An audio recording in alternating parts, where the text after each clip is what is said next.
Welcome to another DK Custom Products video. I'm Dwayne. This is Nathan, and that's Kevin behind the camera. And Nathan works in our shop. If you bought any metal parts from us recently, he probably welded it. Nathan's been running our NexGen shocks for about 4 months now, and we're going to show you guys how to install those. We're also going to give you Nathan's impression of the shocks over the terrible factory suspension.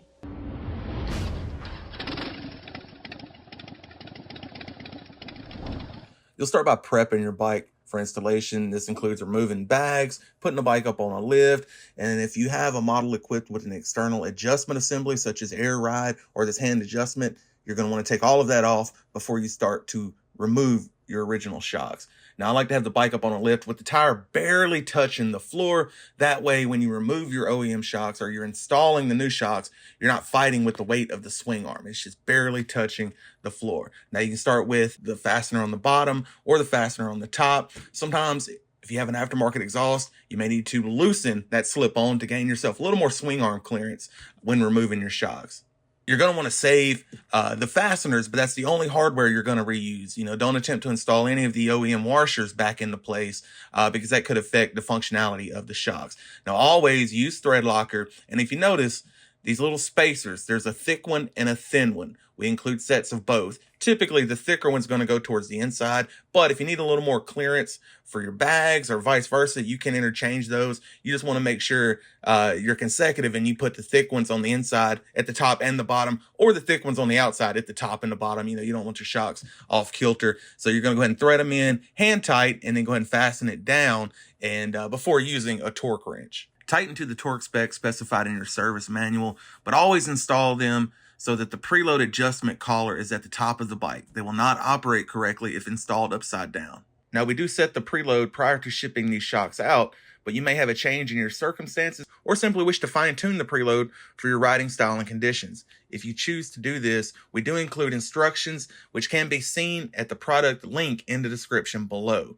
The dynamic rebound system will always give the best damping as it dynamically adjusts for every bump and dip. You do not need to do anything regarding damping adjustment. It dynamically adjusts for load and road conditions.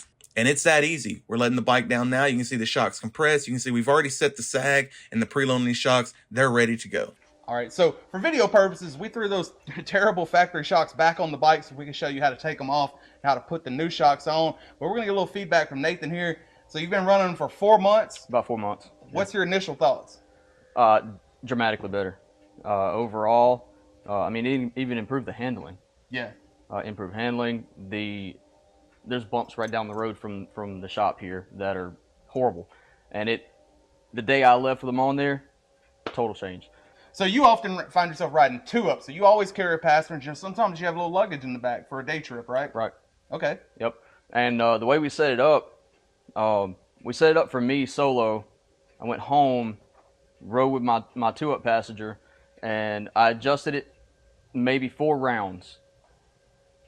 With that small adjustment, it's perfect for solo and 2-up the way it is now. Yeah. I don't have to touch it. What I like to tell customers is let us set it up for 2-up riding, and then when the passenger's not on there, they just feel a little more aggressive. Yep. Is that how you found them to be? Yeah. And we ride a little more aggressively 1-up regardless. Just for you guys to be aware, this is a 2020, a standard road glide. And Harley's been putting terrible factory suspension on these bikes forever. So this is a fairly new bike. Suspension is still terrible and still had a lot of room for improvement. Yep.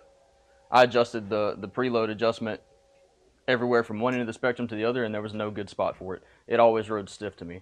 Even the lower end of it, where it should have been softer, was still stiff. And that bump down here I was speaking of would jar my whole spine. I had back problems. I have back problems. My back was killing me before I put these on here. When I put these on here and I've been riding, the back issues I had while I was riding this bike are gone. Yeah, just so you guys know, we're in rural Mississippi, and when a lot of customers call in, they'll say, I'm from out here and we have terrible roads. I'm from Jersey, the roads are bad here. I'm from Washington State. Everybody tells me they have the worst roads, but we're aware of what bad roads are, right? Absolutely. So how do the shocks handle the terrible rural roads we have here in North Mississippi? Great. A lot better than the stock ones do. Like I said, the handling improved. Yeah. Immediately.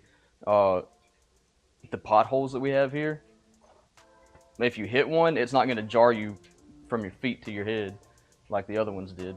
Cool, man. Cool. Now, again, this is Nathan. He's from our shop side. A lot of times the guys in the shop don't get accolades like we do in customer service, or like Kevin and I do as the, on the videos or whatnot. So we definitely appreciate you giving us your opinion on these. These fit late model Sportster, Dyna, Touring, and Trike models. And you can find them at dkcustomproducts.com. Now, if you have any fitment questions about fitting these shocks onto your bike, shoot me an email to support@dkcustomproducts.com or give us a call, 662-252-8828. We have an entire customer service team ready to take your call. Y'all ride safe out there.